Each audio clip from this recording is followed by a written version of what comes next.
Bentrovati a tutti, io sono Maurizio Pesce, sono un giornalista di Wired e uno dei trend che stiamo seguendo con particolare attenzione negli ultimi tempi è proprio quello del cibo.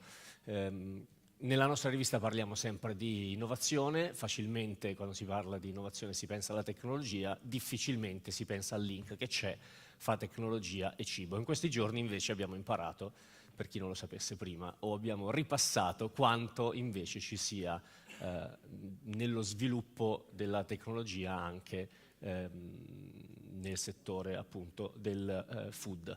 Abbiamo una serie di ospiti molto interessanti in cui parleremo di come l'innovazione sta cambiando l'intera filiera del cibo, quindi dall'agricoltura alla distribuzione al consumo, quindi i ristoranti, tutto questo ovviamente senza dimenticare le varie tappe, dagli acceleratori alle start-up alle grandi aziende.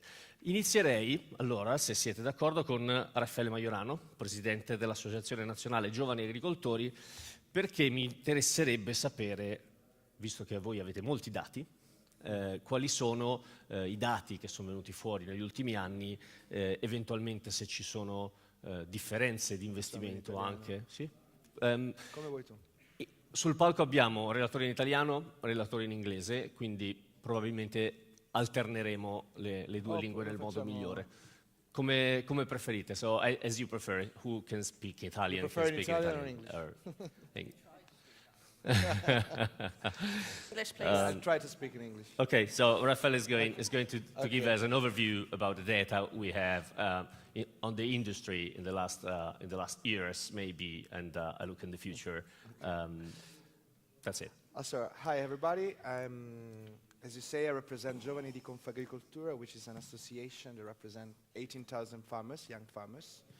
It's a part of Confagricoltura, which is a bigger association, represents 300,000 farmers all over Italy. And we are here in citizenships. We are promoter of citizenships, one of the promoters of citizenships, because we are super interested in how innovation works with farmers and how farmers can be developed and represented by farmers that want to improve their own business in terms of tech. We started this process of knowledge for our members, because as you probably know, normally the farmers are stuck in old-fashioned agriculture. So it's very hard to tell them to make them to put them in a situation to make different choice when they lead their farm, their farm. So it's not easy to explain that they need to use technologies and innovation. In particular, we found four different topics, four different sectors where innovation must be implemented, and we are here actually to make a sort of call to action, because we need start-uppers and innovators that can help us to work in these four topics. One is it's about management. It's not easy for farmers to understand how much a product costs for them. And it seems to be pretty strange, I know, but the farmers normally doesn't know how much a product costs. So in terms of price making and cost discovering, they base everything on, I mean, paper and pen, and at the end of the year, let's see, I produced this, and I sold this, and this is the income. Absolutely, this is not enough. So management stuff, innovation in management, innovation in terms of mechanical stuff. Everybody knows precision farming. It's growing a lot. A lot of farmers are now investing in machines and tractors that are able to use GPS system to in their farms, and we are trying to push this trend. And the third topic is about pharmaceutical stuff. And when I say pharmaceutical, I mean organic and non-organic fertilizer or pesticides or whatever, trying to be more sustainable than ever. Because sustainable in terms of environment, economics, and profits and social sustainability. So having new technology that's allowed us to be more sustainable, it's better for consumer, it's better for Earth, it's better for our farm. And the fourth innovation that we need to implement is about promoting food, promoting what we produce. And I'm not just talking about e-commerce, but I'm talking about social media marketing or the way to interact with people in the same chain. Mm-hmm. We are part of a chain. We are trying to make the chain shorter, and we need to be more connected between us, and we have to understand how to talk with other people that are part of the same chain. So we are basically working on data and information. Yesterday we were here. I was seated actually here, and we talk about big data in agriculture. Big data and small data. It's for many people, for many members of my association, it's something that is very, very far. And this is not good because they make strategies in the same way they consider their costs. So we always did this thing, and now we have to continue to keep going on the same trend. This is not good. I have a little story that it's a personal story that happened to some friends of mine in Sicily. They were trying to sell white wine in China because there was this group of white wine producers that have a friend that has a friend that has a friend, so no strategy at all. I said, okay, let's go to China, let's go to Beijing there and try to sell our white wine. Okay, let's go. Let's spend a lot of money. They went there, and they sold any bottle because white is. There's any Chinese here? No. So basically, white is the color of the dead. And the Chinese, they don't drink cold drinks. So it's impossible to drink a hot white wine. Have you tried to drink a hot white wine? It's not good. So they basically came back without selling anything and said, okay, we missed the strategy. Wasting money. Wasting a lot of money, wasting time, and enthusiasm. Mm-hmm. Because the people say, okay, I don't want to follow you again. I want to make solid my markets. I don't want to try to go abroad again. And this is such a bad thing. I mean, if they had a strategy based on numbers, based on data, they could have been more targeted, and then to aim the target would be better. Can I stop you for a second? Yeah, of course. Maybe this is somewhere where Tara can help us. So if your friends lost a lot of money and time to go to China, there's kitchen table projects that Tara is a fundator, which is an incubator, if I'm right, to shorten, the chain to take the small producers right to the market, right? So, yeah. What did they miss in this? I'm not too sure because I thought wine was big business in China, yeah. But maybe not white wine. Actually, I have heard that they mix white wine with lemonade to make it more palatable to the Chinese. Yeah, so I don't know about that.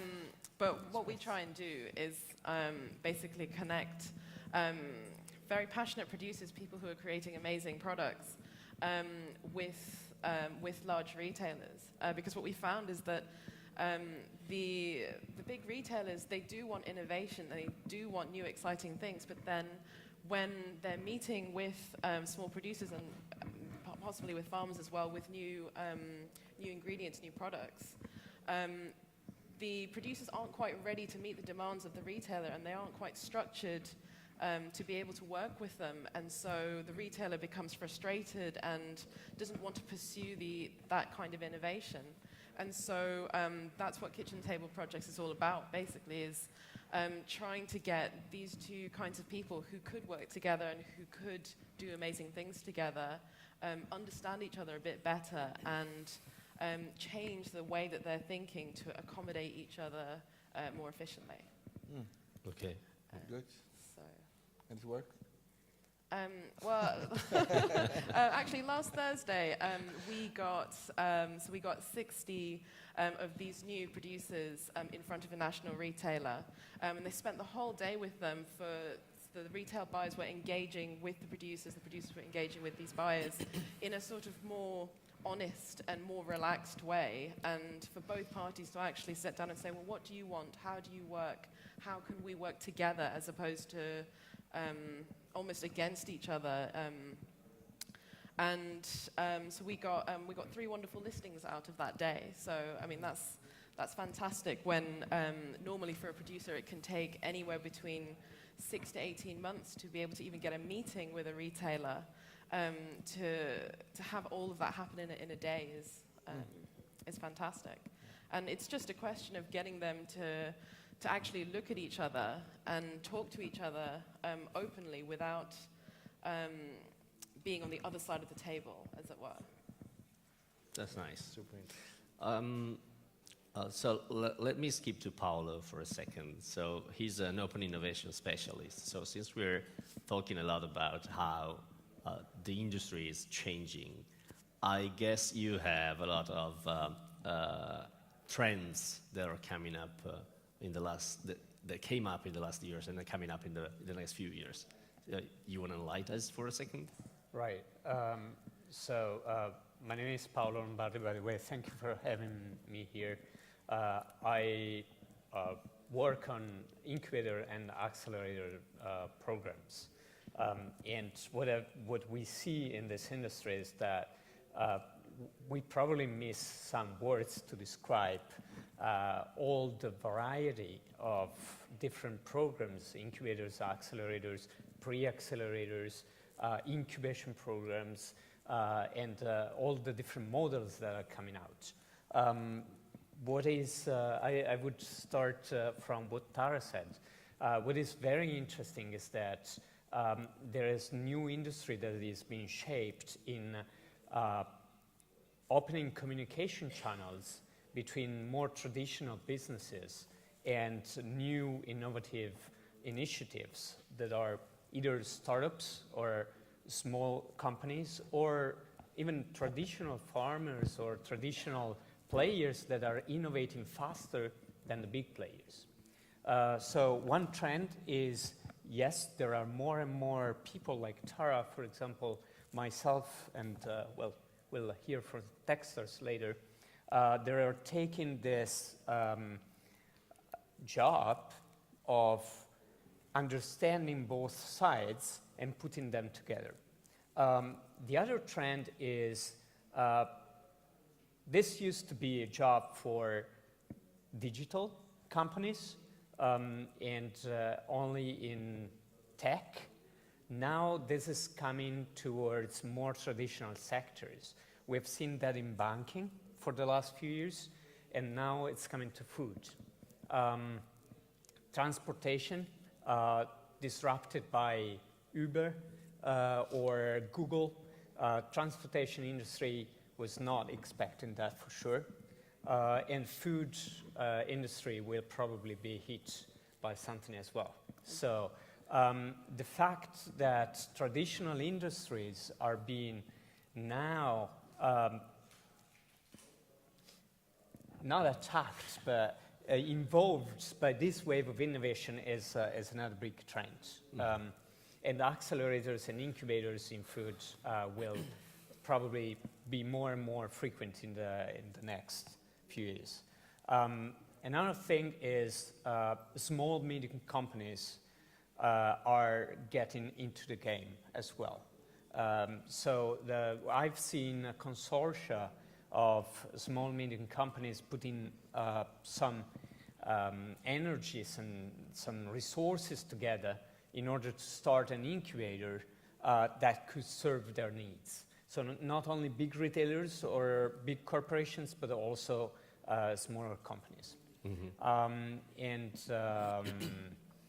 So I'm excited to see how farmers on one side, small, medium companies are now going more and more to play this game. And this will put together knowledge that these people have that the startup ecosystem doesn't have, and put this thing together. it will accelerate even more the innovation. So that's very exciting. Okay.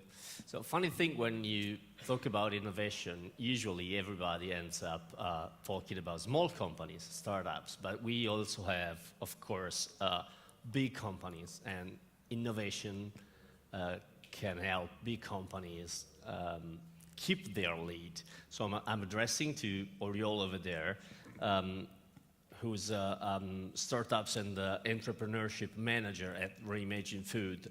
So how big companies can support the startup ecosystem? Is that something you want to talk with us? I believe you also have a presentation, right? Nope? Well, whatever you want. Here you go.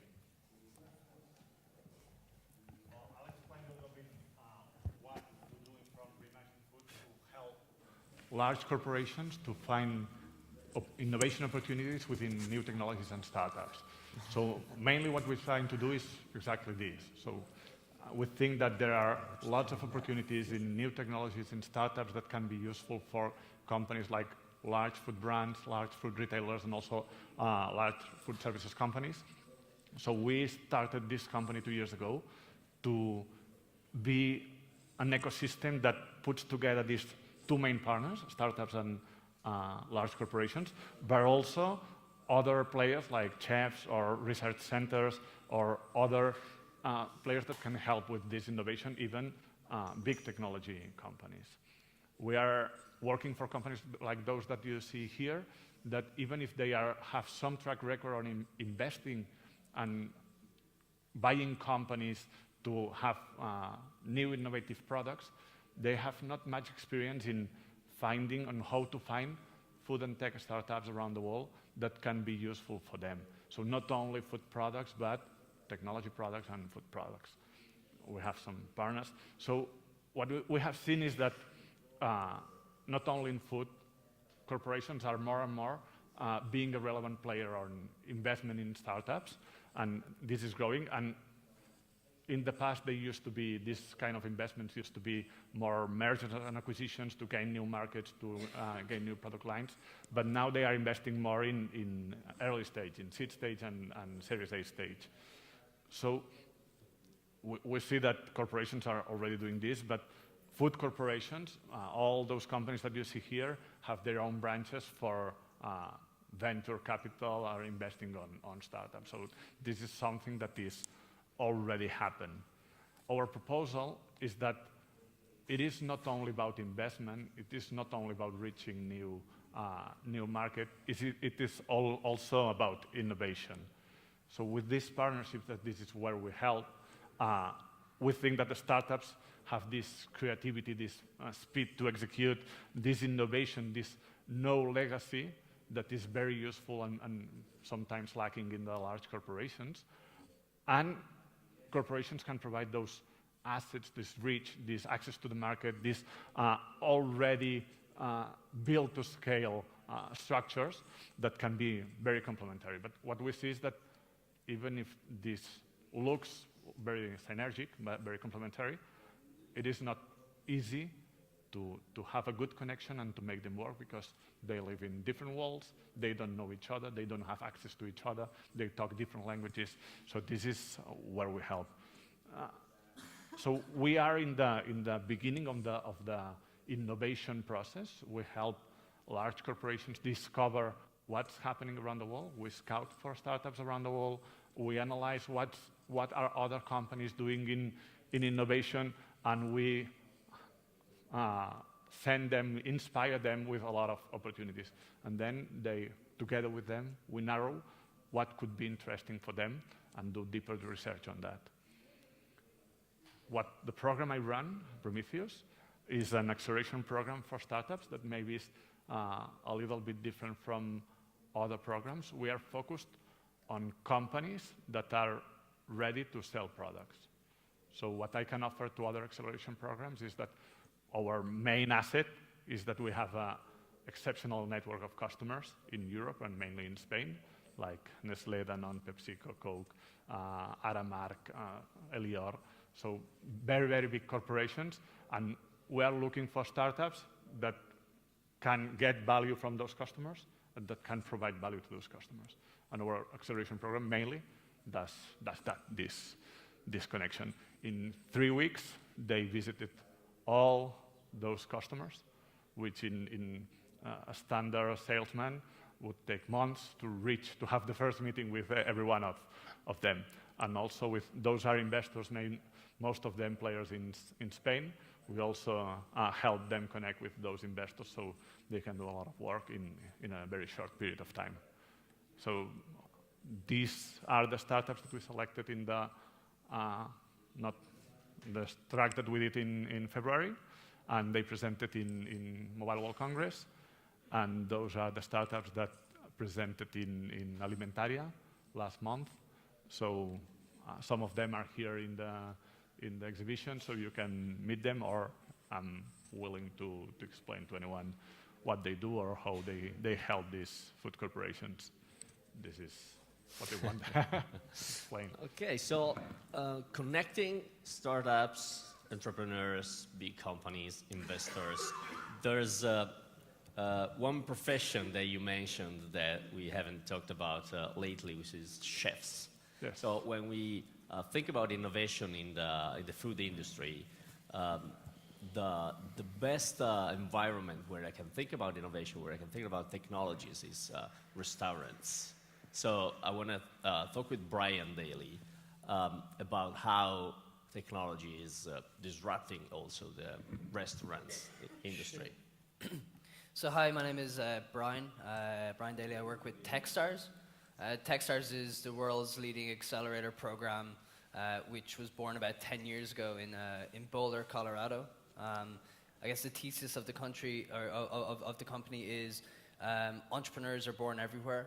They're not just born in Silicon Valley, and you can build a company outside of Silicon Valley. Talking about how the restaurant scene and how this idea of food being created in a kitchen and then being on your plate has completely changed. If you look at Deliveroo, is anyone hands up who knows Deliveroo here? Foodora. These delivery systems are just being backed with hundreds of millions of dollars worth of funding, and it's just becoming a war, right? So especially in Berlin, where I'm based. I was in Amsterdam a few weeks ago, where I met with Flavor Space and a few other great teams out there. It's everywhere. It's this war, this marketing war of who has more money, who has more funding that can put it towards marketing efforts and acquiring customers. It's leading to huge valuations where companies are then forever trying to live up to those valuations and actually become profitable for their investors. And what we're seeing in the US right now is a lot of those companies who are falsely valuated are starting to crash, are starting to burn. I think we're living in I'll get back to Deliveroo and Foodora in a minute, but I think we're living in a really, really interesting space and time right now when it comes to food tech. When you're walking by a restaurant, Foursquare can now say, hey, you like coffee. We know you drink coffee every single day because we're tracking where you're going and the different cafes you're going to. 3 of your friends like coffee in here. Maybe you'll like it too. When has that ever been possible before? When have you ever been able to take out your phone on the way home and just order food for it to be delivered to your house? This is also creating more jobs. This is what I like to call the digital economy. Jobs have been created that just didn't exist several years ago as well. So, take Uber, for example. You've got people driving cars, picking up people and dropping them off and making money. The same thing's happening with Deliveroo and Foodora now, where people are cycling bikes. They're collecting food from fancy restaurants and bringing it to your door. That's insane. That just hasn't happened. Going back to some statistics, I think maybe it was from yourself or Pablo. The number of deals being done in the food tech sector now, it's insane. It's at an all-time record. I can't remember the exact number of deals for the last quarter of last year, but billions of dollars has been pumped into the food industry. 6 billion. 6 million. 6 billion. 6 billion in the last year, which is absolutely insane. So we're running a program at the moment with Metro. Hands up, who knows Metro? I think they're known as Macro in other places. Pretty much everyone. which is awesome. They're a wholesaler. They want to disrupt the hospitality and food tech sector. So we're effectively looking to invest up to 120,000 euros in 10 companies who are building software for restaurants, who are building software for hotels, for cafes, for supermarkets, software that can make their lives better. The reason in which Metro is doing this is, I'm Irish, I'll use the potato analogy. They're selling as many potatoes as possible to retailers. They're selling as many potatoes as possible to cafes, restaurants, bars and whatnot. Now they want to start to continue to improve their customers' lives, I guess, make it easier for them by selling them software that's extremely relevant to their companies. Like, this kind of software just didn't exist 5 years ago, 10 years ago. In parts of the world, it still doesn't exist. I think it's a really, really interesting time to be a food tech entrepreneur. Everybody eats food, right? Of course. The cool thing is that innovation is driving more, I don't know how to say that, more perks, more advantage to the industry and also to consumers. So I want to talk about this with Martha, about your experience with Vitagora, on how you help startups to reach their targets in a short time and maybe at reduced costs. Is that what you do, right? Yes, it's within the context of research and development projects, innovation projects. Is my mic on? Yes. So Vitagora is a food industry innovation cluster based in France. It was created in 2005, and today we have approximately 300 active members, both companies of all sorts, from startups through to multinationals, and also research, scientific and higher education organizations. So our main role with these members is helping with the emergence of research and development projects, innovation projects. And we cover a number of topics within the food industry, and a strong topic which has emerged recently is food tech. So food tech covering, of course, digital consumer experience, but also moving backwards up the chain to food manufacturing, the impact of new technologies on optimizing food manufacturing and delivery, and right through to agriculture. For improved efficiency and, of course, reduced environmental impact. So a part of our role within helping the emergence and set up, providing support for innovation projects is, of course, detecting startups, new entrepreneurs, new talents, new ideas, and integrating them into the business community, the business ecosystem, which of course helps startups with their goals in terms of visibility, finding partners. But as you've already mentioned, in terms of helping established businesses, startups are an invaluable source of creativity, agility, fast response time to emerging consumer trends. But a very important aspect in terms of facilitating this open innovation, these collaborations between partners of very different sizes, is providing a structure and a strategy to avoid the potential pitfalls. Because, of course, open innovation can provide a huge number of advantages for the organizations and the companies taking part. The advantages can be in terms of reduced costs, because shared costs over the scope of ambitious innovation projects. It can be in terms of time, faster to market, and also in terms of the administrative load, which large-scale innovation projects can also engender.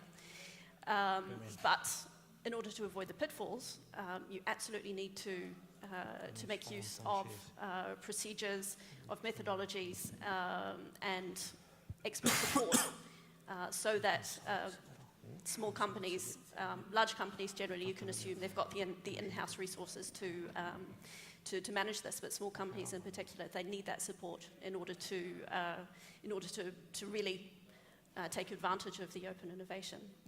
And Vitagora, we've got open innovation in our DNA because since the beginning, our main activity has been the generation of detection support in the emergence of research and development and innovation projects. Pushing a little bit on the subject of innovation, I want to get back to Raffaele for a minute. We were talking about before open innovation versus in-house innovation. So how do you see the difference between these two environments? This is the main topic actually, because when you go to some farmers, they say you have to innovate your farm. You have two opportunities. Considering the return of investment, so buying the technology by yourself, but you need to have a large farm in terms of quantity of hectares that you have, or quality of products that you sell, so high prices, or the market that you have. But the cost of the investment and the return of the investment is something that you need to calculate. And back to before, the farmers is not always able to do that. And sometimes the farmer make the investment larger than he need. So the return it's very slow, and he is not happy at all of the investment, so it's not happy to invest in other technology that he needs. Or you have the sharing or open innovation strategy, and this is what we are trying to push, because in our government, the Ministry of Development in Mise has this project for startuppers, and we are part of it in this project called Italy Frontiers, which is a website developed by the Ministry of Development, and that allowed you to know how many startups and how many little innovative enterprise there are in our contest. So basically, we discovered that 5,000 and something startups, new startups in Italy, just 13 were in the farmers, were in agriculture, were for farmers. So actually the farmers, they don't want to be a startupper. Okay. They are far from the in-house investment, but there are more than 1,000 of startups that works with farmers. So we are basically talking about this. You have the technology. Your technology is always new, because this is the other problem. The technology is faster than the period that you need to return on your investment. So your technology is always new because you basically do that things. And we work together. I mean, the aim is working together with your technology and our farm. And this is the first part of the chain, the production that starts with a new way to apply technology in your farm. So open your farm to technologies and using knowledge of someone else. This is the open innovation that we're trying to push now. So you said technology is faster than the return of investment. Yeah. And right before the panel with Paolo, we were talking about how cycles of innovations are getting shorter and shorter. So once it was like 30 or maybe 20 years, and now it's even shorter than that, right? Right. Yeah, that's definitely happening. So we were speaking earlier with, in the context of this conference, that cycles of innovation in food have typically had a pattern of some decades. With the advent of technologies, this is getting incredibly crazy, and not only for digital, but also for biotech, and all that comes to also precision farming. So there's one experience in Italy that I'm working with now, that is the Future Food Institute, that is based in Bologna. They're trying to put together the possibility of experimenting this faster technology with a kind of in-house open innovation approach. So they're building a farm where these technologies can be experimented, and at the same time, so without direct impact on the daily work of farmer, but at the same time going at the quick level of technology. I think that's a great example of what can be done and should be done in the future. Okay. Brian, let's get back to restaurants. How do you see the future? Is it more about in-house investments, in-house innovation, or is it more relying on open innovation?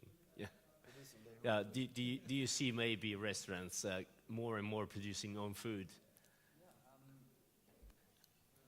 I think that going back to this whole digital economy of people working when they want to work, that's going to come into the food industry. You know, how many chefs is there across the world who work in a kitchen from 11 in the morning until 11 at nighttime, if they're lucky, even longer hours than that, that could, you know, decide to cater for you know, private meals for up to 10 people and actually probably make the same money that they will if they're working 2 or 3 nights in a very, very busy restaurant. I think we're going to see a lot more of that. There's a lot more demand for noises and stuff like that. There's a lot more demand for, you know, I want this kind of food and I want it now. I want healthy food for lunch in my office. I think the idea of a kitchen will change. You know, it could just be like just producing food for certain clients every single day.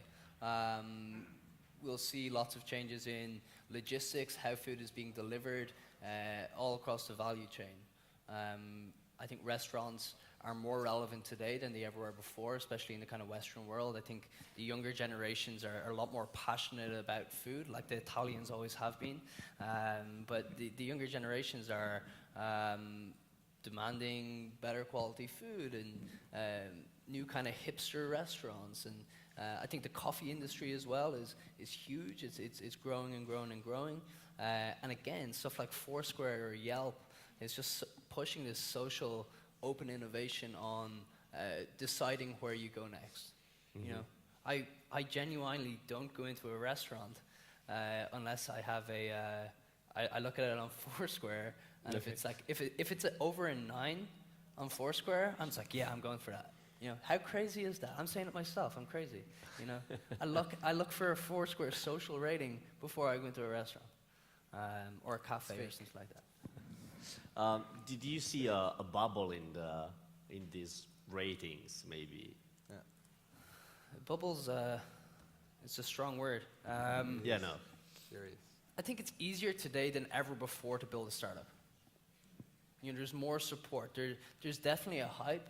There's definitely a big hype on building companies. You've got access to, you know, open source information on the internet. And that's great. It's pushing entrepreneurship. It's pushing people to do different things. Will we see a downturn? I think so. Mm-hmm. Is that a good thing? I think so. It's going to, you know, it's going to wipe out a lot of the entrepreneurs.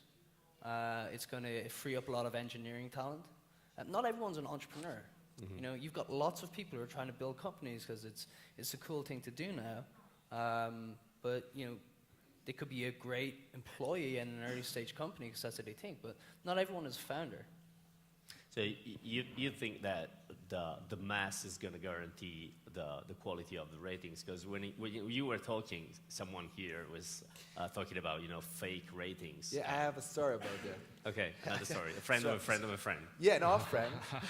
He opened a restaurant. It was a restaurant in a small city close to Rome. So, okay, we're starting with this new business. Please give some good feedback on this restaurant. So 10 or 20 friends of ours just starting, it's the best restaurant ever, the best pasta, spaghetti and vongole, amazing, really, we're gonna get there. Okay, I want the others. After 3 days, he received the worst feedback ever. Your pasta vongole sucks. I mean, he jumped on the first rank in 3 days because of us. And the people went there, and the people discovered the food wasn't good at all. So I think we made a bad team, of course. But the reality is that, can you really trust the TripAdvisor teams?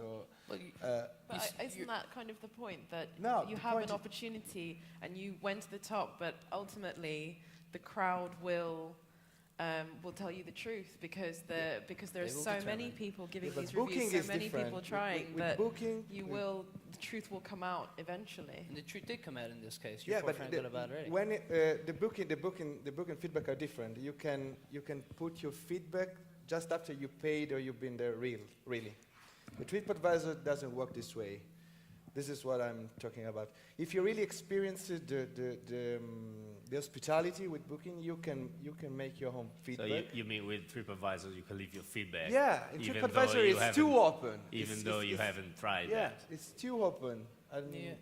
And So then open with is not that good Foursquare, at You the have end. to check in No, to give your review. not don't always. you? Not always. This is the point. Yeah. A lot of the times with these rating systems as well, like TripAdvisor, people are more likely to leave a rating when they're pissed off. You know, I didn't have a good experience, so I'm going to shame them online. So how do you change that around and get people to, encourage people to give good ratings when they have a great experience? Maybe it's like a free coffee or something like that. But yeah, I think it's it's an interesting space, a kind of social proof behind buying food. Social proof before you buy or book a table in a restaurant, and especially when you're traveling, and the travel market's huge. If you're going to New York and you're looking for a place to go, Yelp is going to give you a good indication for sure. Tara, when we talk about digital, usually we mean something that meets demand from maybe a shop and the final consumer. So how do you see digital disrupting the chain at the very beginning? So producers and distributors. So how is digital impacting with this? I think digital is increasingly becoming part of the conversation between the producer and the retail buyer. Exactly, I suppose, the kind of thing we're talking about. What is your kind of social media reputation? What are people saying about your product is increasingly becoming part of the conversation, when previously it's kind of been about margins and about distribution and logistics and all that sort of thing in these kind of producer to buyer meetings. Whereas the buyer now is much more interested in what the crowd thinks of this product, and that has influenced their kind of buying decisions a lot more than maybe even just 5 years ago. So that's what we do work with our producers as well, with making sure that their kind of digital footprint caters both to the retailer and the retail buyer, as well as to the public, and balancing those two can be quite hard, because what the public wants to read isn't necessarily always what the buyer wants to read, and so making sure that digitally you cater to those two very different kinds of people is something that we talk about. I'm not sure if that answers your question. I think so. I think digital footprint is hugely important to brands and corporates. It's the next generation is what we're judging brands on. Now you see really interesting companies like visual tagging and logo grab, who are using artificial intelligence and machine algorithms to automatically find brands' logos on social networks, on Instagram pictures or videos that are on Instagram or different platforms online. And they're able to show exactly where certain brands are being displayed. Is it in a positive? Is it in a negative light? This is huge information and huge amounts of data that brands can start to make really intelligent decisions on who are their next customers, who are the next target audiences that we need to start targeting towards, and what's the next step for strategy. And this kind of information just wasn't available to brands years ago. So maybe you want to touch on that point with this company that he was saying that is one of our participants, Visual Tagging. They are able to scan all the images in Instagram and Twitter and find the logos of the brands, and they discover things like people using the brand to make bad jokes and hurting the reputation of the brand, but also finding really interesting contents. So brands are spending a lot of money building content to communicate their brand, and people is already building this content. And with that kind of tool, they discover that there is content generated by users, and they know that is interesting because they have 15,000 likes, so they don't have to create and try if this will be accepted for the public. They know it, they measure it, or they see that his product is being consumed because they have lots of pictures of the product in the fridge, and people that buy this. So companies are spending a lot of money doing research on how people is consuming the product, and they are spending a lot of money, and they have very small samples. And with this technology and with the fact that mainly young people is sharing everything on the lots of images in the internet, they already know that and they can measure it. So that's easy when you're talking about big logos or big companies maybe, but Marta, do you consider digital footprint when you're in the process of identifying startups and entrepreneurs that you want to work with? I'm sorry, digital food? Digital footprint. Digital footprint? Yeah, do you consider that, or is it not relevant at all? It is. It's a very important aspect to be taken into account in any product development currently underway, because we are in a digital age. That's for certain. But it's interesting. You've been talking about the flow of data from consumers to companies and how this can impact product development, help in innovation. But a very, very strong area which really needs to be developed more is the opposite, is the flow of information from industry to consumers. Because consumers that's something which we see more and more every time there is a trend study. We've had our own trend study that we just carried out this year, and then any other trend study that you see is a demand by consumers for transparency, for information.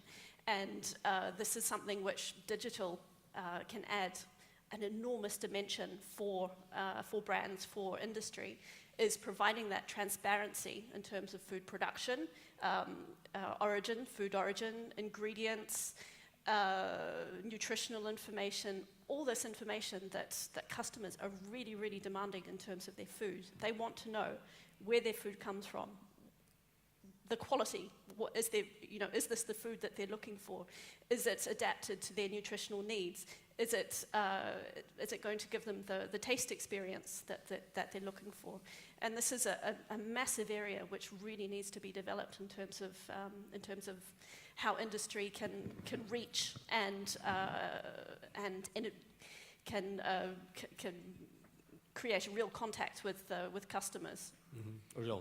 I totally agree, and I'm happy that here everybody's talking about our startups. We have a startup here that is called Mediavia, that is doing exactly that. They collected more than 30,000 references or packaging information of food products, and they make for the consumer easy to understand and to compare the products based on nutrition, and simplifying all the information that you have in the shopping experience in very few indicators and making this process easy.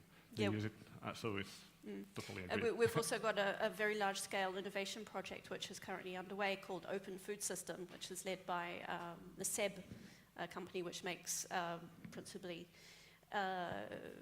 kitchen appliances, and they're very strongly in the area of connected kitchen appliances. And this project is looking at how to create a unified, basically web platform for all the services and activities related to home food cooking. So that's food shopping, for example, recipe search, recipe organization, nutritional information, dietary recommendations, right through to right through to connected kitchen appliances. So this is part of this whole movement of the flow of information in both ways, both to industry, to provide the necessary data to help to inform and guide innovation, but also in the other way to provide consumers with the information, the transparency. Really the key word here is transparency that they're requiring in terms of their knowledge of where their food comes from. So when you talk about transparency and information, it's quite easy today find them on packagings. But Brian, can we have some more, I don't know if we can talk about transparency or maybe openness in finding information about the food in a different way than the book of ingredients. Today I work in a restaurant, there's no way I can understand what's in my dish unless I ask the waiter or maybe the book of ingredients. And are they giving you the correct information? Who knows, right? I spoke to a company yesterday called Food Chain, and basically they're tracking from farm to plate on the blockchain. So using blockchain technology to be able to track and store information on the food production and where it's actually come from right through. We didn't get into a huge amount of detail, but if that's accessible and you're able to just search, based on your location, based on specific restaurants, who their suppliers are, where their supplies are coming from, that's hugely interesting, to people who are genuinely concerned. I think we're going to start to see a huge rise in vegetarians and vegans. In Berlin, there's a huge push on kind of people starting to cut out a lot of meat because they just disagree with the production, the life cycle of how meat is produced. And I think we'll see that becoming a lot more popular. What I think is really interesting is where we're going to start buying food in the next 15 years, 10 years. What's a supermarket or a grocery store going to look like in 20 years' time? Is it going to be still the conventional, you go in with your trolley, you start collecting, and then you queue for 15, 20 minutes in a queue, trying to wait to queue for this? I don't think so. I don't think so. Great companies, I have this thesis on great companies and what they do for people. They either save you time, save you money, or waste your time. So if you look at Uber, for example, it saves your time because you need a taxi or you need a car to go somewhere. Bang, car arrives at your door, brings you somewhere else. It saves you time. If you look at Deliveroo or Foodora, I'm on my way home from work. I want dinner when I get home. I order it as I'm walking home, and all of a sudden, there's someone with a bike with food on their back, just there giving you your food as you're going. It's saving you time. It's convenient. Wasting your time is the likes of Candy Crush, where people just spend hours playing games on their phone. So it's an interesting dynamic of what actually works and what makes money for businesses. But the grocery store, I think, is going to be interesting. Will people still shop for groceries in the same way that they shopped years ago? Or do they just expect that when, image recognition technology in your fridge to be able to say, you're out of eggs, there's going to be eggs added to your next order? Or is it, you're walking by a grocery store and you've got your normal order and it's just ready for you to just go in and collect? Will they still be laid out in the same way? Who knows? We'll see. This is an interesting point. I'm going to speak just from a French perspective because we are a French company, but we recently carried out a trend study on young people's expectations and demands in terms of food. And it's interesting to note, I think we didn't have a comparison, but France might be a little bit specific in this point. There is not a massive move towards all digital in young people in France. There's still a demand for the experience that you get from, for example, in-house shopping. It might be a more, what would you call it, specialist store, where you get the full immersion and the sensory pleasure of choosing your ingredients. Because young people, this is sort of the millennials topic, they do have a huge interest in food quality, food provenance, and of course pleasure. It's all about pleasure, and you get that pleasure from touching your touching, smelling, looking at your food products as you buy them. So it's very interesting to look at this topic of food retail, retail and how it's going to change. Virtual reality, But right? but there is a little bit of a thing to look at. Are young people, and of course it's young people who are driving a lot of the change, are they actually asking for this? And at least from the trend study that we carried out, the answer is not necessarily. I don't have the facts and figures to back it up with different comparisons of different countries, but I would say, you know, generation below me probably will. I'm pretty young as well, so you know, even younger people than me, as they get older, they'll probably want more convenient ways of doing things. I really think we'll see you know, virtual reality shopping experience where you can sit in your sitting room with a headset on and just like walk around in a trolley and just take things off a shelf as if you're actually in a grocery store. You've got that selection, you've got that choice. You know, I'm sure, yes, you want to poke the avocado before you buy it, but if you're not happy with it as it comes to your house, you're probably going to send it back.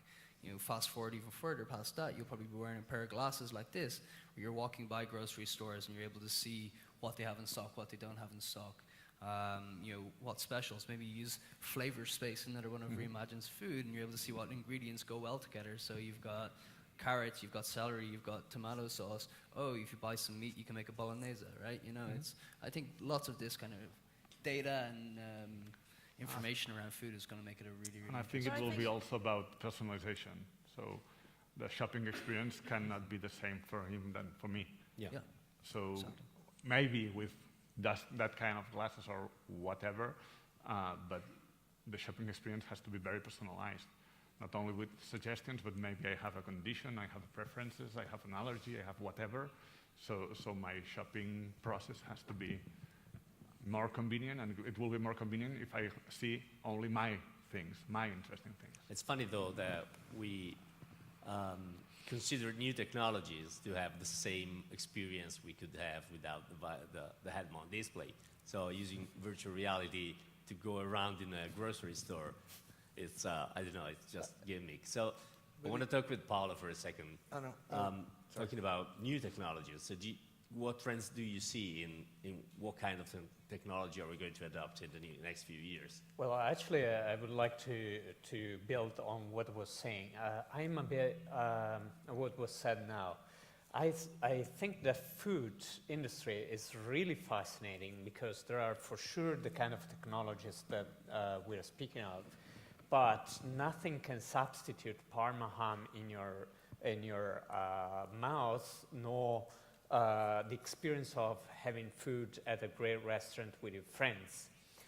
So whereas in other industries we're going to see a lot of virtualization, my personal thought is that in the food industry there will be still a ground attachment to our other senses that can't be substituted so simply as visuals. What about education on your food, right? Education for sure. You know, where information. What farm it came from.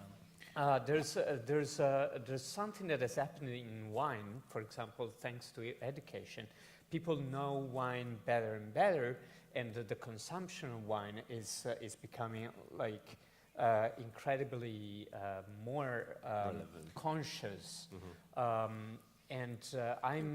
think that technology and education in food will also hit other sectors, not only wine. In wine, this trend has enabled an increase of price and also enabled more value to go to the producer.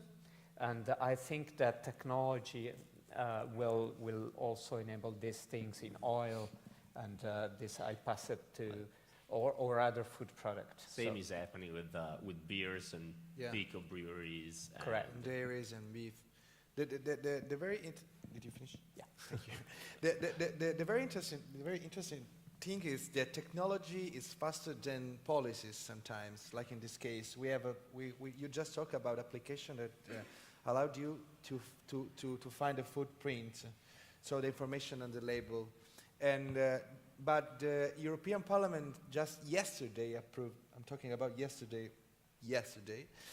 approved. Actually, yesterday. Actually, yesterday. I mean, it seems to be so transparent, but that is not the truth. Just yesterday approved the information that the information must be written on the label when you produce and when you transform. So it was just yesterday. It was a big fight that we had in these years, because talking about milk, so dairy stuff, or beef, or oil, or oranges that comes from other countries, now there's not a law that forces you to put on label where does it come from. Mm-hmm. The oil, for example, now the European Parliament opened to Tunisian oil, as you probably know.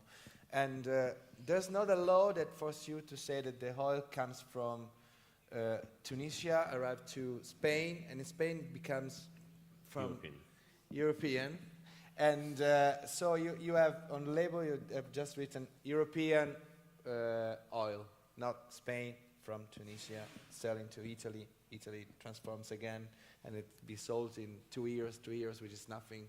So it disturbs the market and distract the market in a way. But technology is going faster than policies, so the consumers want to know where this all come from.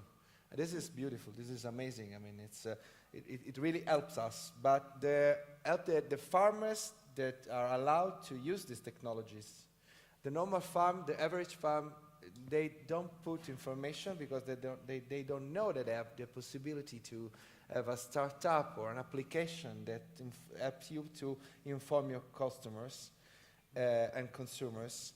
And more than the average doesn't know that. And they don't do that. And this is a problem in terms of cultural type of information and cultural process that farmers still have. Yeah. Right. So the last part of the chain is much more faster than the first part of the chain, but the last part of the chain can't be assisted with the first part of the chain. So we have to be faster. I mean, this is why I'm here. I want to know if Tara agrees with that, but there's Brian first. Again, as you pointed out, it comes back to culture. It's resistance to change. I'm sure the farmers who are using technology to find new distribution paths are probably going to do better in the long term than the other farmers who just want to do it like it's been done for the last 100 years. Mm-hmm. Technology is constantly accelerating and it's moving faster than ever before.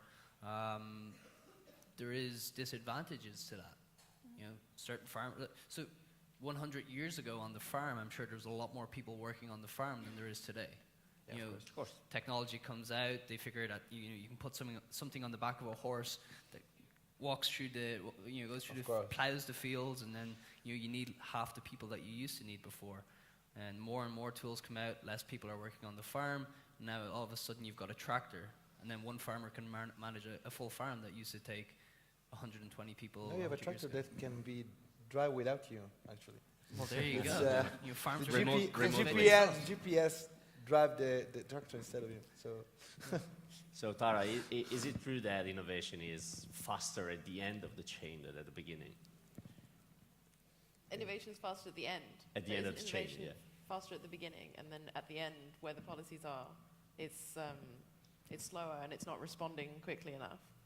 I think that's true, but I guess with food, it's a volumes game, so it's so difficult. So you can have all this amazing technology and the drones that replace the tractors and all of that stuff, but ultimately I was talking to this mushroom farmer yesterday. Not actually yesterday, no, it was last week. Was it yesterday? My kind of yesterday. Was it yesterday or yesterday? Yesterday. And he was, and I was saying, what's new in mushrooms? How exciting! I love mushrooms. Tell me all about it. And he was really tired. He was just like, it's a commodity. Everybody knows mushrooms. I've already, I've been in this business for 30 years. I already know all the buyers, and we're just going to keep running. And there was no desire for growth because the buyers were so, I suppose, so stagnated, so stuck. And it would, because it's a volumes game, because he would have to sell so many mushrooms in a different technological way to be able to justify that he kind of really didn't see a way out. Okay. And so, yeah, I think something does have to happen at the end of that chain, but because it's a volumes game, because the numbers are so big, I'm not really sure how. Okay. Martha, has it ever happened to you that you maybe approach a producer or a startup and you don't find any enthusiasm in them? How do you relate with those situations? In terms of the inherent conservatism of the food industry, you mean? Whatever. I mean, Yeah. you just approach someone and you don't see any. Yeah. Maybe there's a Not so, potential. not so much in startups, because startups, through their nature, are innovative, agile, creative. However, it's true that the food industry is an extremely conservative industry. And this is where all the interest of the current, I'm not going to use the word bubble in a positive sense, bubbling is the good word, around food tech is really interesting, is because it really is shaking up the food industry. And we work with a lot of, because France, the traditional food in France is very much part of the very positive image that French food has. So we work with a lot of traditional food manufacturers. And yes, there is a big resistance to innovation, to change. However, the interest of working with an organization like ours is that we can help these traditional food manufacturers to gain insight into how emerging technologies, emerging trends, etc., can be of interest to them. For example, something that one of the innovation projects that we've launched is it's using sensors in the maturing phase of traditional cheeses to give a greater control as to when a cheese is at exactly the right moment, for example, to transfer it to retail. So there's a huge potential for, even within very much traditional food manufacturing, to take advantage of food tech. Or, for example, looking as well at Burgundy wine production. You can't get anything more anchored in tradition than Burgundy wine. However, the use of agricultural technology to detect and treat disease in grape growing, this is providing a huge competitive advantage in terms of quality and grape production. This is at the agricultural end. Or a little bit later, using technology for traceability to ensure the authenticity of Burgundy wine once it reaches the consumer. So again, there's a huge potential for new emerging technologies and science and technology to help food industry right across the board. There is resistance, but that's our job within our cluster, is to provide these insights, provide the support for traditional manufacturers to take advantage of what's emerging. Okay. You want to add something? No, that's okay. I totally So after talking about food all this time, I'm starting to feel a little hungry. So let's go get some real food, or virtual reality food, or whatever you prefer. Thank you, everybody, for staying with us, and I'll see you later. Thank you. Very soon. Grazie. Thank you.